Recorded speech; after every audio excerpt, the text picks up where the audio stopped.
Assalomu alaykum. Baxt qadri ko'rsatuvi mehmoni bugun talaba qiz Robiya qiz keldilar. Robiya Assalomu qiz, xush alaykum, kelibsiz. sizlargayam. Bugun Robiya qizdan sizlar motivatsiya olasizlar. Robiya qiz Songok universiteti talabasi, bitiruvchisi. Robiya, siz Koreyaga kelganingizda qanaqa voqealar bo'lgan, nima bo'lgan, qanaqa qiyinchiliklar bo'lgan, hammasi haqida bugun ochiq-oydin gapirishingiz kerak. Chunki talabalar hozir mandan ko'p talabalar so'raydida, Koreyaga borsam qiynalib qolmaymanmi yo o'zim baribir Mm, turmushga chiqmagan hamma qizlar-ku yosh. mm. Shu qizlarga hammasiga motivatsiya bo'lishi kerak. Koreyaga birinchi kelishingiz qanday bo'lgan? Birinchi kelganimda hammasi o'zim kutgandek bo'lgan. Ya'ni ishda qiyinchilik bo'lgan bo'lishi mumkin. Koreya o'zim xohlagandek, kutilmagandek bo'lishi mumkin. Ko'pchiliklar boshiga shu narsa tushadi. Boshida kelganga menga aytishadi, K-dramada qilmas ekan, K-dramada bolalar ham hayot umuman boshqacha bo'ladi. Kelsam baribir qiynaldim degan narsalar ko'p eshitganman. Lekin menga u qiyinchiliklar tuyulmagan, chunki O'zbekistonda ayam o'zi yaxshilab mani tarbiyalab Koreyaga jo'natgan bo'lgan. Biza masalan yoshligimdan kelib chiqib gapiradigan bo'lsam, ayam har doim nimagadir erishmoqchi bo'lsam, nimadir xohlaganimda har doim so'rardi. "Okey, masalan, mana shu repetitorga bormoqchisan, qayerdan pul topasan? Qanday qilib men senga to'lasam, menga qanday qilib qaytarasan?" degan narsa bo'lar edi. O'shaning uchun har doim nimadir xohlasam, o'rniga o'zim harakat qilib ayamga berardim. Koreyaga kelganimdan keyin ish topish, o'qish masalasida menda qolganlarga qaraganda unchalik qiyinchilik bo'lmagan. Hmm. Siz hozir mana bitiruvchi bo'lsangiz, nechinchi yilda kelgansiz? 2023da sentyabr oyida kelganman. Ha. Shundoq kelishingiz bilan aeroportdan menga gapiring. Aeroportdan kirib keldingiz. Kim kutib olgan? Qayerga joylashgansiz? Sizga birinchi kelganingizda necha pul ketgan? Men o'zi odamlar bilan chiqishib ketishim qiyin bo'lmaganligi uchun samolyotda o'zida o'zimga bitta o'rtoq topganman-da. O'sha o'rtog'im mani xonadoshim bo'lib ketgan. Ya'ni aeroportda topgan odamim bilan keyinchalik уже 1 yil Koreyada birga yashaganmiz. O'sha qiz bilan birga Koreyani o'rganib, masalan, avtobusdagi biletlar olishgacha, uyimizni topib, shu hamma narsa bir kunda hal bo'lib ketgan. Lekin ungacha plansiz kelganman Koreyaga. Siz plansiz kelgansiz, lekin koreys tilini o'rganib kelgansiz-da shunda. Yo'q, koreys tilidan beginnerdaqa darajam bo'lgan deylik. Ko'proq ingliz tili bilan kelganman. Hozirgacha ham ingliz tili bilan yuribman. Ha, ingliz tili nima? IELTS?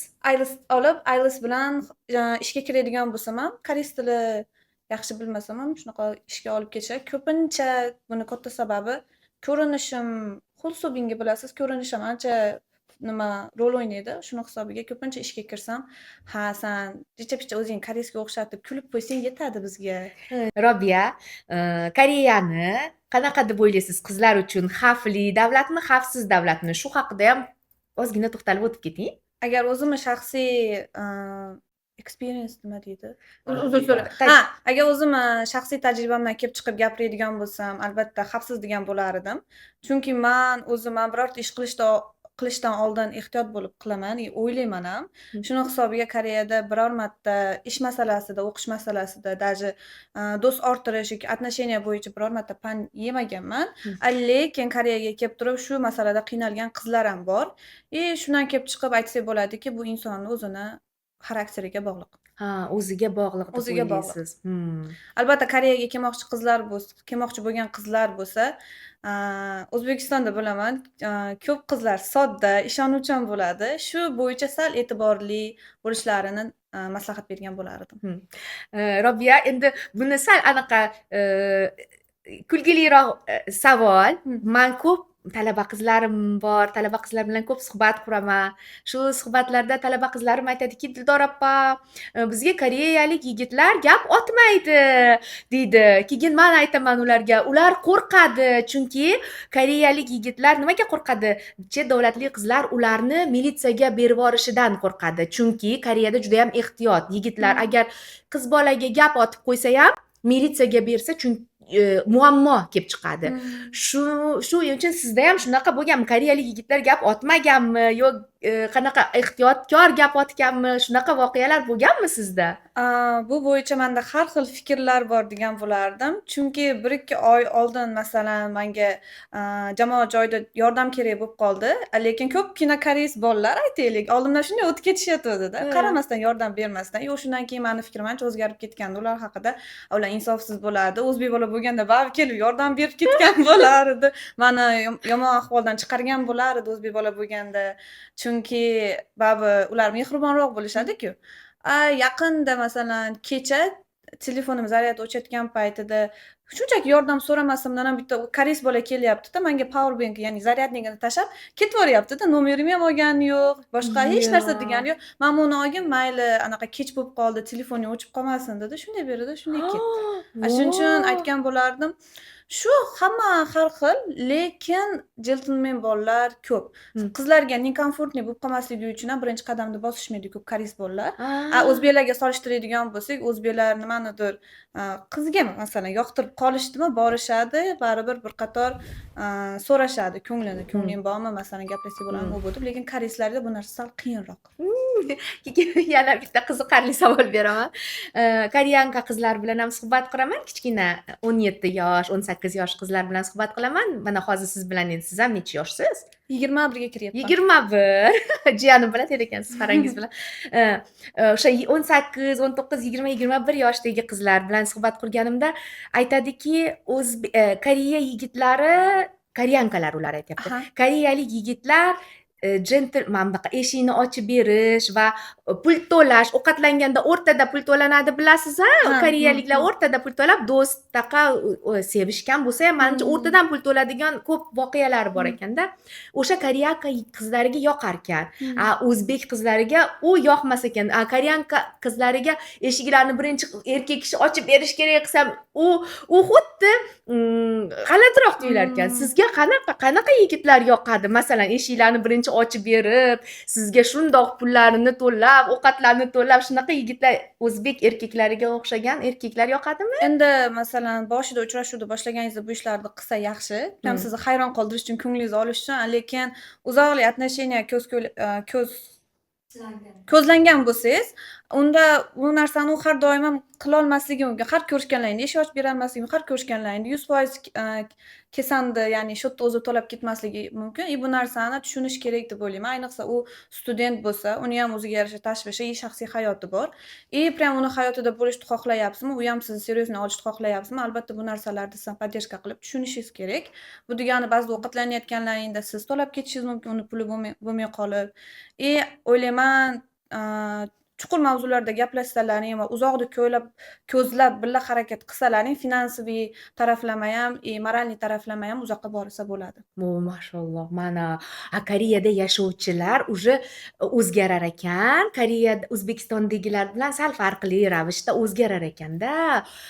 Demak, men tushundim. Men o'zim shaxsan nimani bo'lsa ham idealniy bo'lishini xohlamagan bo'lardim, chunki o'zim ham hali idealniy emasman. Hech bir soha bo'yicha hali noldan o'zim ko'tarilyapman. Atrofimdagi odamlar ham o'zimga mos bo'lishni xohlagan bo'lardim. Ayniqsa do'stim yoki bo'lmasam aytaylik yigitim bo'ladigan bo'lsa. Lekin shunaqa insonlar bor, mendan leveli katta insonlar bilan ham gaplashishni yaxshi ko'raman, чтобы ulardan motivatsiya, energiya olish uchun. Chunki ularga qaraganda o'zimni kelajakdagi versiyamni ko'raman-da. Shuning uchun ikki xil insonlarni atrofimga yig'ishni yaxshi ko'raman. Voy, asalim. Robiya, hozir mana bitirish arafasidasiz. Shu kungacha nimalarga erishdingiz va kelajakdagi maqsadlaringiz haqida ozgina bo'lishing. To'g'risini aytsam, shu kungacha ko'p narsaga erishdim deya olmayman. Ayniqsa elementniy narsalar haqida gapiradigan bo'lsak, qo'limda hech narsa yo'q. Lekin shu kungacha erishgan eng katta narsa men uchun bu orzular qilishni boshlash. Chunki yaqin orada ham kimligimni va yashashim, bunaqa narsalar haqida ishonchim hosil bo'lmagan edi, lekin yaqin orada katta maqsadlar qo'ydim. O'zimni kelajakda ko'rishni boshladim, maqsadlar qo'yishni boshladim. O'ylaymanki, bu juda ham katta yutuq, chunki siz yashashga harakat qilishingiz, yuksalishga harakat qilishingiz bu juda ham muhim narsa. Endi yana savolim, Robiya, Koreyada eng qiynalgan kuningiz shu haqida ozgina gapirib bering. Qiynalgan kuningiz bo'lganmi o'zi? Eng qiynalgan kunim deydigan bo'lsak, ko'p insonlar bu bilan related qanday gapiradi? Relatedni related, like Bog'lab. bog'laniladi deb gapirsam bo'ladimi? Hmm. Koreyada eng qiynalgan kunim haqida gapiradigan bo'lsam, hozir insonlar eshitib bog'lik his qilishi mumkin. Hmm. Shunaqa bo'ladi, to'g'rimi? Okey. Hop, u kun hamma qatori ishimni yo'qotganman men ham orada, chunki boshda kelganimda koreys tilini yaxshi bilmas edim. Ishlash bo'yicha uncha tajribam ko'p bo'lmagan. Ishni yo'qotganman, bitta o'qish bor, pul kamayyapti, keyin pul tugadi. Keyin bizda ham 1-2 kun ocharchilik boshlangan. Ya'ni даже suvsiz ham, ramyonsiz ham hech narsasiz qolib ketganmiz. 1-2 kun umuman ovqatlanmagan kunlar bo'lgan. To'g'ri, undan keyin jicha-bicha ishimizni topib, hamma yoq yaxshi bo'lib ketgan, lekin u payt har doim Koreyada shunaqa qiyin kunim bo'ldi, bekor kelibman, unaqa degan tushuncha bo'lar edi. Lekin hozir u voqeaga qaraydigan bo'lsam, o'sha payt yaxshiyam qiynalgan ekanman, yaxshiyam o'sha ovqatga zo'r bo'lgan ekanman. Chunki hozir yaxshi restoranlarga borsam, chunki shunaqa sharoit bo'lyapti menda ko'pincha, chiroyli restoranlarga borib ovqatlanyapman, qimmat-qimmat ovqatlar yeyapman. Menda har doim shular yeyishdan shukronalik tabiiy keladi hissiyoti. Mana ko'rdingmi, o'sha payt yaxshiyam sabr qilib qolgan ekansan, harakat qilgan ekansan. Shunga yarasha hozir olyapsan. Shunaqa narsa bor. Bu narsa ko'pchilikning boshiga tushgan deb o'ylayman, lekin hamma ham o'zini komfortni his qilmaydi bu narsalarni aytgani, lekin o'ylaymanki, bu narsa har bitta insonning boshidan o'tadi. Agar bunga to'g'ri xulosa chiqariladigan bo'lsa, juda ham katta shukronalik, hayotlaringni to'g'ri yo'lga ishlatganing bo'ladi. Voy, osolim, shuncha narsani biladi qaranglar 21 yoshda. Robiya, bo'lmasam, menga shu haqida gapiring. Esda qolarli biror kuningizni gapiring. Eng esda qolarli kuningiz bo'lganmi Koreyada? Esda qolarli kunimmi? Balkim eslab olaman. Yo'q, bir minut eslab olaylik. Robiya, yaxshi kuningiz haqida, Koreyada bo'lgan yaxshi kuningiz haqida gapirib bering.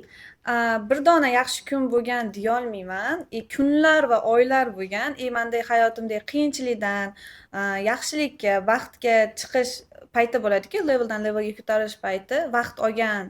Ya'ni masalan, birinchi bo'lib chiroyli uyga ko'chganman, ofis uyga.